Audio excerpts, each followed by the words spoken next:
ఇవాళ లక్ష్మీ కళ్యాణ ఘట్టం రాబోతోంది. కాబట్టి ఒక విధంగా చెప్పాలంటే ఇవాళ ఉన్నటువంటి పరిస్థితి పెళ్లి పందిరి. మనందరం కూడా పెళ్లివారం కిందే లెక్క. ఎందుకంటే శృణ్వం తపః, వినడం తపస్సు. అందుచేత మనం ఇప్పుడు ఆ కళ్యాణ ఘట్టాన్ని వినబోతున్నాం. అమ్మవారి ఆవిర్భావం ఒక ఎత్తు, అమ్మవారు ఆవిర్భవించిన తర్వాత అయ్యవారితో చేరడం ఒక ఎత్తు. ఎందుచేత నేను ఈ మాట అంటున్నానంటే మీరు ఒక విషయాన్ని కొంచెం జాగ్రత్తగా గమనించండి. ఒక కారు బయట ఉంటుంది.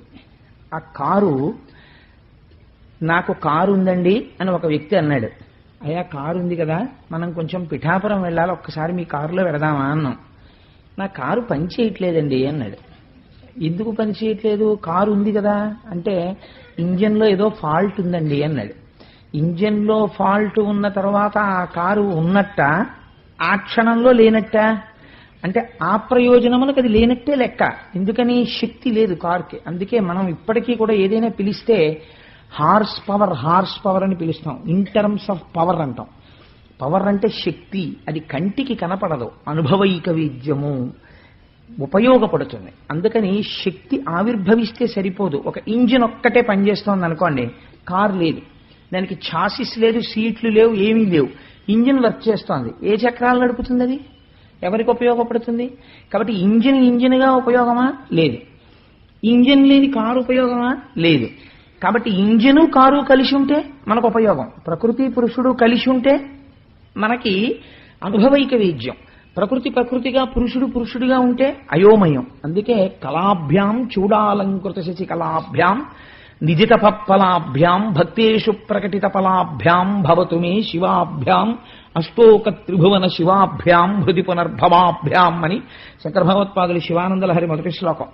అలాగే శివశక్త్యాయుక్తో యది భవతి శక్త ప్రభవితుం నచే దేవం దేవో నఖలు కుశల స్పందితుమపి. ఆవిడ లేనప్పుడు, ఆ శక్తి పక్కన లేనప్పుడు ఎవరికైనా సరే చైతన్యము, కదలిక ఉండదు. ఆ శక్తితో కూడిన వాడై అనుగ్రహిస్తాడు. ఇప్పుడు శ్రీమన్నారాయణుడు అనుగ్రహిస్తున్నాడు ఐశ్వర్యాన్ని ఇంద్రుడికి. ఎలా? పక్కన లక్ష్మి చేరి. ఆ ఈయగలిగినటువంటి శక్తి తనతో చేరాలి. చేరేంత వరకు ఆ కటాక్షము కుదరదు. అందుకే వెంకటాచలపతిగా కూడా ఒక గమ్మత్తుంది. ఆయన భూమండలం మీదకి వస్తూనే కటాక్షం చేయలేదు. ముందు ఆయన తపస్సు చేశాడు లక్ష్మీదేవి కోసం. వైకుంఠం నుంచి గదిలో వచ్చేసింది అమ్మవారు, భృగు మహర్షి తన్నాడని. వచ్చేసి కొల్హాపురంలో ఉండిపోయింది. అమ్మవారి గురించి తపస్సు చేసిన తరువాత పద్మావతీదేవి ఆవిర్భావం అయిన తర్వాత, పద్మావతీదేవిని పరిణయం చేసుకున్న తరువాత పద్మాసనస్థయౌ పద్మావతీదేవి నిజవక్షమందున నిలుపుకొనుచు నించున్నాడు. అందుచేత సశక్తియుతుడైనటువంటి పరమాత్మ మన అభీష్ట సిద్ధిని చేకూర్చగలడు. కాబట్టి ఇప్పుడు ఇవాళ జరిగేటటువంటి కళ్యాణ ఘట్టము, అందుకే వివాహము అన్న మాట ఈశ్వరుడికి వాడరు.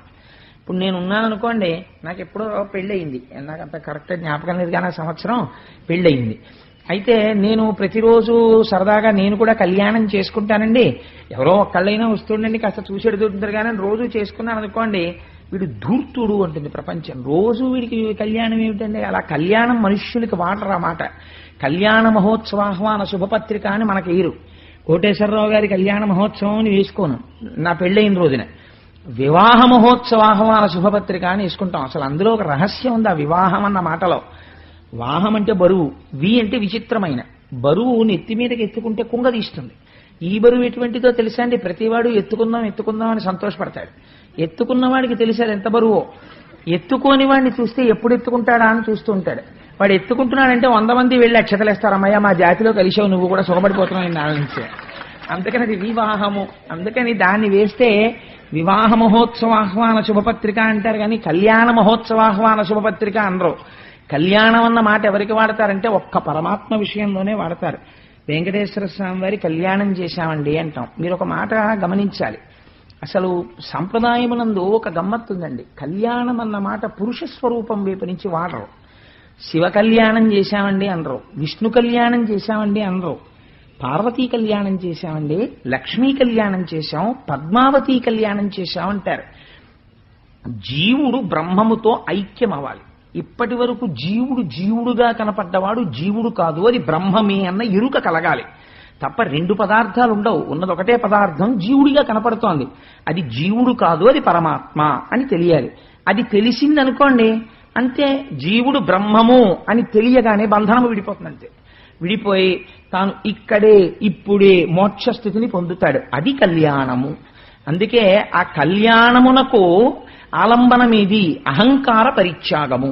ముందు నా అంతవాణ్ణి నేనన్న భావన పోయి భక్తి ఏర్పడితే తప్ప ఈశ్వరతత్వం అంకురించదు. అందుకని తలనీలాలు ఇవ్వడానికి ఉపయోగింపబడేటటువంటి స్థావరములు క్షవరశాల అనరు, కళ్యాణకట్ట అంటే అక్కడ తల ఉంచి ఏం చేస్తున్నారు? తలలీనాలు ఇచ్చి అహంకార పరిత్యాగం చేస్తున్నారు. మీ పాపరాశి అంతటినీ వదిలిపెట్టేశారు. ఈశ్వరుడు ఎంత దయామయుడంటే మీకు సుఖ దుఃఖములు ఎక్కడి నుంచి వస్తాయి? పాపములలోంచి దుఃఖం వస్తుంది. ఈ పాపాలన్నింటినీ బాధపడకుండా తిరుపతి వచ్చినప్పుడల్లా ఓ 4 వేళ్ళి అంటే ఎవడెళ్తాడండి? పనికిరాని వెంట్రుకలు ఆయన తీసుకుని మహానుభావుడు నిప్పెట్టకుండా ఆ వెంట్రుకలు తీసేసుకుని వెంట్రుకల రూపంలో పాపాలని తీసేసుకుంటాడు. తీసేసుకుని పాపము పోయి దుఃఖ కారణము నివృత్తి అయి, అందుకే ఆయన పేరు వెంకటేశ్వరుడు. వేం కటతీతి ఇది వెంకట. వేం అంటే పాపం, కటతి తీయువాడు. చాలా మంది వెంకటేశ్వర స్వామి అంటుంటారు. రాసేటప్పుడు కూడా వెంకటేశ్వరుడు అని వేకి దీర్ఘం ఇవ్వకుండా రాస్తుంటారు. చాలా పొరపాటు, అలా రాయకూడదు. రాసేటప్పుడు వేం అని వేకి దీర్ఘం ఇవ్వాలి. వేం అంటే పాపము, కట తొలగించున్నది. వేం కటతి ఇది వెంకట. ఏది పాపమును తొలగించుచున్నదో ఆయన పేరు వేంకటేశ్వరుడు. అందుకని వేకి దీర్ఘం పెట్టి పలుకుతూ ఉండాలి. సరే, అందుచేత అటువంటి శ్రీమన్నారాయణ తత్వంతో ఇప్పుడు జీవతత్వం ఏకత్వం పొందడం, ఆ జీవబ్రహ్మైక్య సిద్ధి, పరబ్రహ్మము శక్తియుతుడు కావడం మనందరికీ కళ్యాణం. మనందరికీ కూడా ఏమవుతుంది కళ్యాణం జరిగితే అంటే, కళ్యాణానంతరము మనందరికీ కళ్యాణం జరుగుతుంది. అంటే శుభం జరుగుతుంది. మనందరి యొక్క కోరిక తీర్చగలిగిన వారై తల్లిదండ్రులై సింహాసనం మీద కూర్చుంటారు. అందుకే ఇవాళ కళ్యాణ ఘట్టం చెప్పి రేపు కుంకుమార్చన చెయ్యడానికి కారణం అది.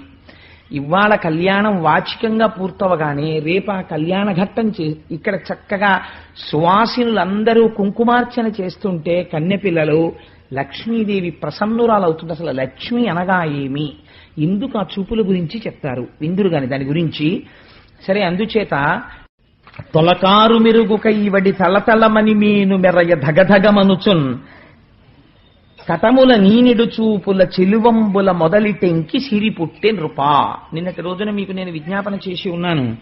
ఆ అమ్మవారు పుడుతూనే ముందు దేని గురించి వర్ణన చేశారు అంటే అమ్మవారి యొక్క చూపుల గురించి వర్ణన చేశారు. అందరికీ కూడా ఐశ్వర్యమును ఇయ్యగలిగినటువంటి తల్లి అటువంటి చూపులతో ఆవిర్భవించినది.